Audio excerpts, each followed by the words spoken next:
Comment envoyer tes produits dans les entrepôts Amazon?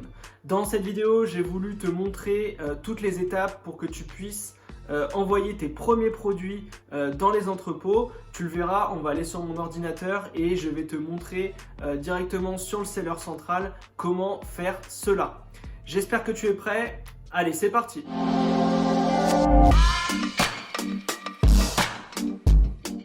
Salut, c'est Romain, bienvenue sur ma chaîne où j'aide les jeunes entrepreneurs à développer leurs revenus en ligne.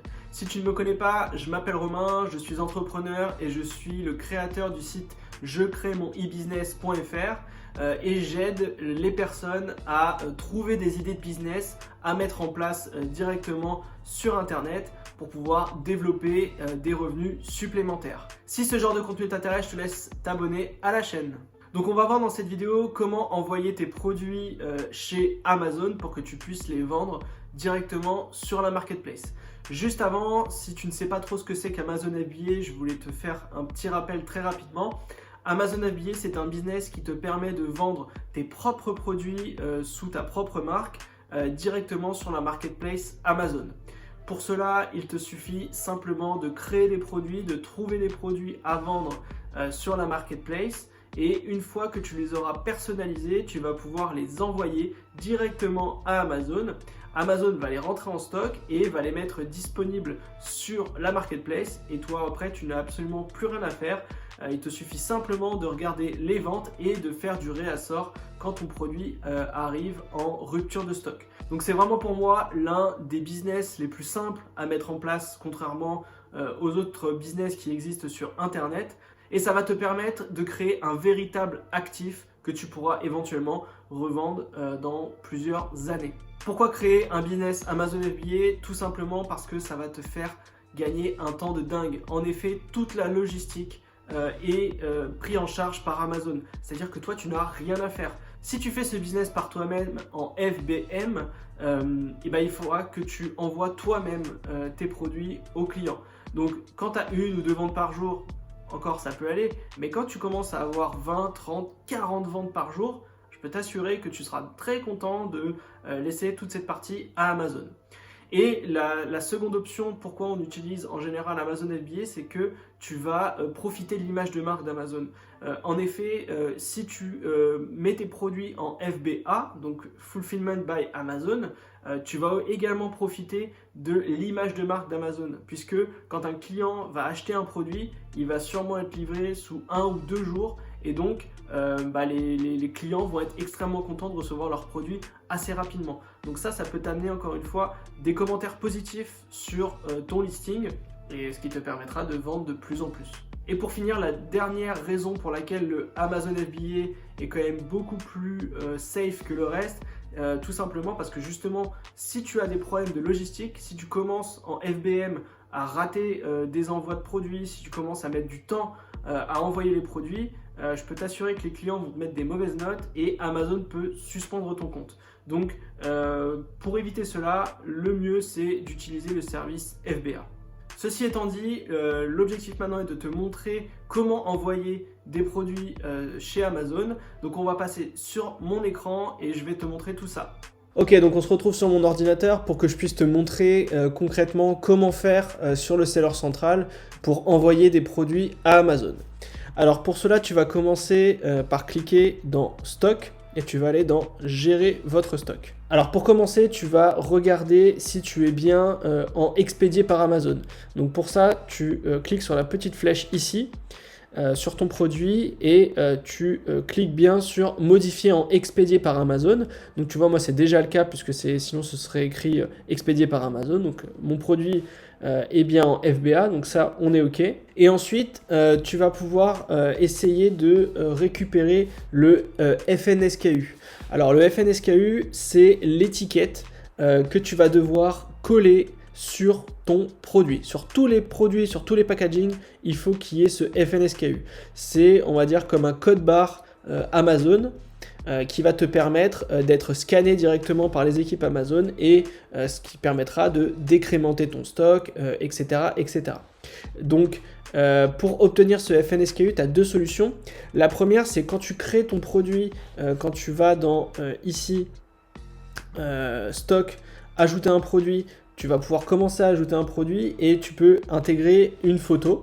Tu l'intègres et en général, quand tu cliques sur valider, tu as le FNSKU qui apparaît dans cette colonne. Okay, donc une fois qu'il est présent, tout ce qu'il te suffit de faire, c'est de cliquer sur la petite barre, de cliquer ici, imprimer les étiquettes produits et tu vas pouvoir avoir toutes tes étiquettes. Il te suffira de l'envoyer directement à ton fournisseur qui pourra lui soit les sticker sur ton produit, soit si tu fais une stratégie de private label et que tu fais un packaging sur mesure, tu vas pouvoir directement intégrer ce code sur ton packaging. Donc ça t'évitera de devoir sticker les produits.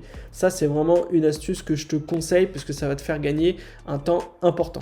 Une fois que tu auras récupéré ce FNSKU et que tu l'auras intégré sur ton produit, tu vas pouvoir demander à ton fournisseur, dans la mesure du possible, avant de lancer ton plan d'expédition, il va falloir lui demander de te donner plusieurs informations au niveau du shipment. Et surtout, il faudrait que tu lui demandes de mettre le même nombre de produits dans chaque carton qu'il va t'envoyer. Ce qui te permettra de gagner également un temps considérable puisque une fois que tu devras faire l'expédition directement sur le seller central, tu n'auras qu'un seul carton à remplir et ça ira beaucoup plus vite. Si je te donne un exemple, mais si tu as 5 cartons et que tu n'as jamais le même nombre de produits à l'intérieur, tu vas à chaque fois devoir rajouter des lignes avec le nombre de cartons, le nombre de pièces à l'intérieur, etc., etc. Donc ce qui peut te faire perdre du temps. Ensuite, une fois que tu as fait ça, il y a 7 éléments à lui demander avant de préparer ton plan d'expédition. La première chose à demander, c'est la taille du carton. Donc, quelle est la taille globale de chaque carton qu'il va t'envoyer? Si tu as fait comme je t'ai dit et que tu lui as demandé de mettre le même nombre de produits à l'intérieur, logiquement, les différents cartons devraient avoir la même taille, mais si ce n'est pas le cas, il faut que tu lui demandes la taille du carton, donc la hauteur, la largeur et la profondeur. Ensuite, il faut lui demander le poids du produit, mais aussi le nombre de produits qui sont à l'intérieur du carton, combien de cartons il y a au global, quel est le transporteur que tu vas utiliser, quelle est également l'adresse d'expédition. Alors, est-ce que c'est directement de chez toi ou alors c'est directement depuis l'adresse du fournisseur? Et enfin, intégrer une date approximative d'arrivée des produits. Une fois que tu auras récolté ces 7 informations, tu vas pouvoir travailler sur ton plan d'expédition. Donc, on va y aller tout de suite. Donc, on va regarder comment maintenant faire une expédition. Donc, logiquement, si c'est la première fois que tu le fais, ton produit n'est pas encore en stock. Donc, tu vois, tu as l'état qui est ici. Donc, moi, il est actif sur ce produit, mais sur les autres produits, il est inactif. Donc, tu vas pouvoir cliquer juste ici. Et ensuite, tu vas cliquer sur envoyer et réapprovisionner le stock. Donc tu vois, c'est ici. Donc tu cliques ici et ça va t'ouvrir un plan d'expédition. Voilà, donc là, tu es sur la première étape. Donc ce qu'il faudra faire, c'est dans un premier temps, bien vérifier donc l'adresse depuis laquelle les produits arrivent et vérifier si ce sont des produits individuels ou si ce sont des lots. Donc tu vas tomber sur cette page ensuite qui va te demander combien de produits tu vas envoyer et quelles sont les dimensions de ton produit. Donc là, on va dire qu'on envoie 150 pièces et que le produit fait avec le packaging, on va dire 20 x 20 x 4 et qui pèse 300 grammes, on va dire. Allez hop, 300 grammes. Ensuite, on va choisir la catégorie du produit. Donc pour cela, tu cliques sur choisir la catégorie, tu cliques sur le menu déroulant et tu choisis dans quelle catégorie ton produit est. Donc si tu vends des verres, des mugs, forcément tu devras mettre fragile verre. Si ton produit ne nécessite aucune préparation particulière, tu mets aucune préparation et tu valides. Ici, on va te donner la possibilité d'imprimer tes étiquettes. Donc, vu que tu as mis que tu avais 150 produits qui arrivaient, Amazon a mis automatiquement 150. Donc, tu peux mettre un tout petit peu plus au cas où, si ton fournisseur se plante. tu peux mettre un peu plus. Et ensuite, tu peux imprimer les étiquettes. Et ça va te lancer du coup un document PDF. Ce document, tu as deux solutions. Soit tu l'envoies à ton fournisseur pour qu'il stick lui-même les produits, soit c'est toi qui le stickeras quand ils arriveront chez toi, ou alors tu prends l'élément PDF et tu l'intègres sur le packaging, ce qui est la meilleure solution. Sur cette partie ici, tu vas pouvoir intégrer, on va dire, un nom de code qui te permettra de retrouver l'expédition plus facilement. Donc tu vas mettre produit, je sais pas quoi, et la date. Donc on va mettre 20-10-2020. Et tu vois ici, tu as l'adresse de livraison, donc tes produits seront livrés, tes 150 produits seront livrés à Senlis. Donc tu vois là, tu as le récapitulatif de ton envoi, tu as l'identifiant d'expédition, il faut vraiment que tu le gardes parce que ça va te permettre de traquer les livraisons et de checker si les produits sont bien arrivés chez Amazon. Donc voilà, ça tu peux le garder, et ici tu as de nouveau l'adresse de livraison. Et tu peux ensuite travailler sur ton expédition. Donc tu vas tomber sur cette page et tu vas pouvoir checker les éléments pour pouvoir envoyer tes produits directement à Amazon. Donc là, tu vois, tu as deux solutions. Soit tu livres des petits colis, soit tu livres des palettes. Donc ça dépend de ce que tu fais. Là, on va dire qu'on envoie des petits colis, mais si c'était des palettes, il aurait fallu cliquer sur palette. Donc là, on envoie des colis. Et ensuite, au niveau du transporteur, il y a deux solutions.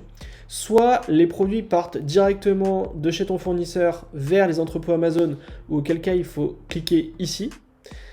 Et après, tu choisis le transporteur que ton fournisseur va utiliser pour pouvoir envoyer les produits chez Amazon. Sinon, si tu fais livrer les produits chez toi et que ensuite tu veux les envoyer à Amazon, tu vas cliquer ici sur transporteur partenaire UPS. Et donc, quand tu vas cliquer là-dessus et que tu vas valider ton envoi, il va falloir que tu prennes contact avec UPS pour qu'ils viennent chercher directement le produit chez toi. Donc là, pour l'exemple, on va laisser ça. Ensuite, on descend, on va au niveau de l'emballage. Et donc, on va mettre plusieurs cartons. On va dire que sur les 150 pièces, tu as 3 cartons ou 2 cartons. On va voir ce qu'on fait. Ce que tu peux faire ici, tu vois, tu as le récapitulatif, le nombre de pièces et configurer les unités par carton. C'est la raison pour laquelle je t'ai demandé de demander à ton fournisseur absolument de mettre le même nombre de produits à l'intérieur de ton carton pour que ce soit plus facile. Donc là, dans l'exemple, on va mettre 75 unités avec 2 cartons, ce qui fait donc 150 pièces. Le poids du carton est de 15 kg et les dimensions du carton sont de 40 x 40 x 40. On va mettre ça comme ça. Dès que c'est bon, tu confirmes. Frais d'expédition, donc c'est là où pour que UPS vienne chercher les produits chez toi, il va falloir que tu payes quelque chose. Et donc tu vas voir, ça va se calculer automatiquement. Donc tu cliques ici et tu vois les frais d'expédition vont te coûter 13,58 €. Donc ça, c'est également à intégrer à ton business plan. Si c'est OK pour toi, tu cliques sur j'accepte les termes et conditions et tu cliques sur accepter les frais. Pour finir, tu vas devoir imprimer les étiquettes que tu devras coller sur ton carton. Donc fais bien attention à ça. Le FNSKU, c'est à intégrer sur ton produit. L'étiquette que tu vas télécharger ici, c'est à poser sur ton carton, comme ce qui est écrit ici. Donc tu vas cliquer et ça va te sortir une étiquette comme celle-là que tu devras intégrer, que tu devras mettre visible sur ton carton. Donc là, pareil, deux solutions. Si tu passes par le transporteur de ton fournisseur, il faut que tu envoies ce document à ton fournisseur et qu'il l'intègre sur le carton. Si en revanche tu fais revenir les produits chez toi, c'est à toi de mettre ce petit papier sur le carton et d'une manière visible. Donc ça dépendra de ce que tu fais. Mais voilà, il faut surtout ne pas oublier de mettre ce petit papier sur ton carton. Donc tu vois ici, ton expédition est prête. Ici, tu peux cliquer comme marquer comme expédié. Donc ça, c'est une fois que tes cartons seront chez toi et que tu donnes l'autorisation à Amazon de les recevoir, tu devras cliquer ici sur marquer comme expédié. Quand tu auras accepté les frais qui sont ici, il faudra que tu puisses contacter le transporteur. Donc il faudra que tu cliques ici via le site UPS et donner les éléments à UPS pour qu'ils puissent venir chercher tes produits. Une fois que tu cliques sur ton expédition, tu peux voir ici expédition qui est créée et ensuite en cours de transport, livré, enregistré, en cours de réception et clôturé. Donc dès que tu es au niveau de la clôture, ça veut dire que tes produits sont arrivés chez Amazon et sont bien intégrés dans les stocks. Finalement, tu le vois, c'est pas très compliqué d'envoyer des produits directement à Amazon. Il suffit que tu le fasses une fois ici et après ça devient, on va dire, assez classique et tu peux le faire pour tes autres produits qui pourront arriver. Et surtout ensuite, ce que tu peux faire pour vraiment encore plus augmenter ton business, c'est de développer tout le pan-européen. C'est-à-dire que tu vas pouvoir vendre en France, mais aussi en Italie, en Angleterre, en Allemagne, en Espagne, pour pouvoir augmenter encore une fois ton business. Donc ça, c'est vraiment la puissance d'Amazon, c'est que une fois que tu livres tes produits directement en France ou ailleurs en Europe, encore une fois, tu n'as absolument plus rien à faire. Donc ça, c'est vraiment, selon moi, la puissance d'Amazon. Voilà, c'est la fin de cette vidéo. J'espère qu'elle t'aura plu, qu'elle t'aura appris à envoyer des produits sur Amazon. N'hésite pas à liker et à me mettre en commentaire si jamais tu as des questions supplémentaires. Quant à nous, on se retrouve la semaine prochaine pour un autre sujet autour du business Amazon FBA. Voilà, prends bien soin de toi surtout et on se voit la semaine prochaine. Ciao!